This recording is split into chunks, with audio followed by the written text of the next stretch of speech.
This is extremely shallow soil. There's not much left. We can see hardly anything is growing. Straight away, I've hit rock. You can see the difference in the level between the forest and the field. In 50 years, we've lost a lot of soil. The farmer is no longer on his soil. He is on his undersoil. He has 15 centimeters left. 17 centimeters. You can see that this soil over here was protected by the forest. But in this field, we've used industrial, chemical farming, and we've lost 60 or 70 centimeters of soil.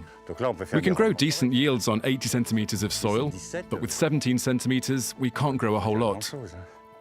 Claude and Lydia have long known the world's soil has been dying, since they quit their jobs as scientists a quarter of a century ago to warn farmers their habits were killing their future. Inside their laboratory, they show us the difference between soil that's alive and soil that's not.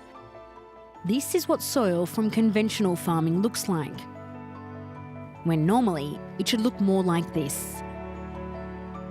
A good soil is between 3 and 5 billion animals per hectare. Per hectare? Per hectare, yes. In the industrial soil, with industrial agriculture, there is 50,000 in place of 5 billion. Oh, nobody. Sometimes there's no activity in the soil. No animals. Is this rare?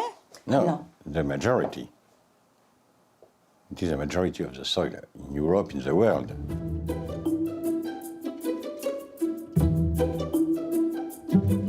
So the world's soil is dying, but why should we care? Well, first, it feeds us. 95% of our food comes from soil, but 1/3 of the world's topsoil has already been degraded.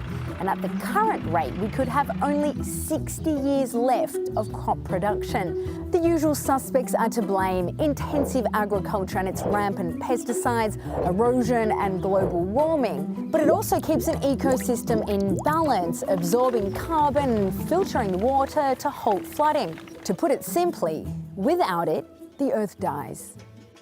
For some years now, a scattering of farmers in France have been trying to restore their soil.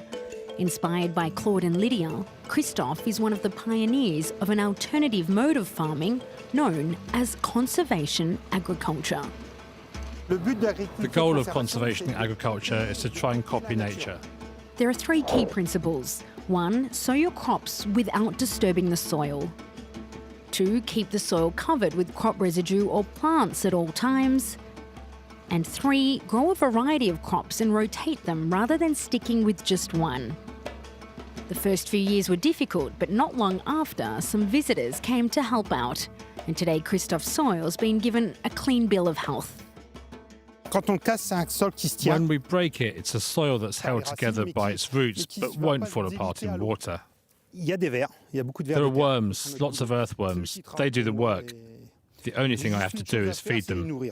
They're wonderful creatures.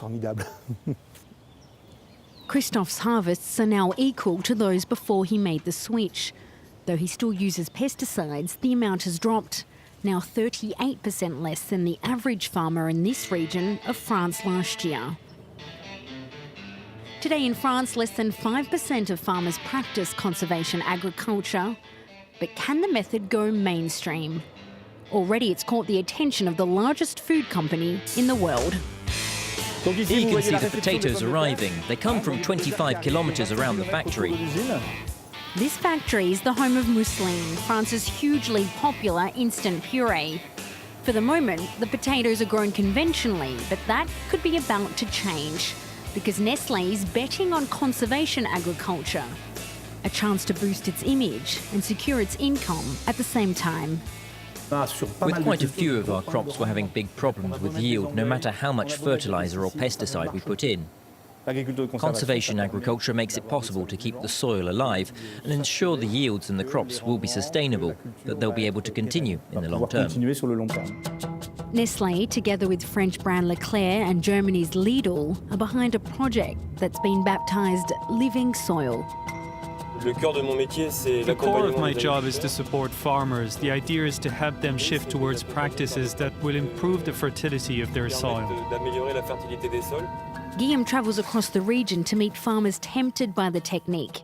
including Eric, who already sells his potatoes to Nestle. You're going to use your hands to separate the soil. It's particularly difficult to grow potatoes without disturbing the soil, but Eric is certainly motivated. In the same way his father ushered in the revolution of chemicals 50 years ago, today he believes farming merits another game changer, but in this case, in the reverse direction. I think we're undergoing a second revolution, where we look at how we can reduce the use of machinery, reduce fertilizers, reduce the amount of chemicals to try and make farming better and less expensive. The good news is that dying soil can be regenerated, and some say the ultimate goal should be a mix of conservation agriculture and organic practices, a new holy grail of farming.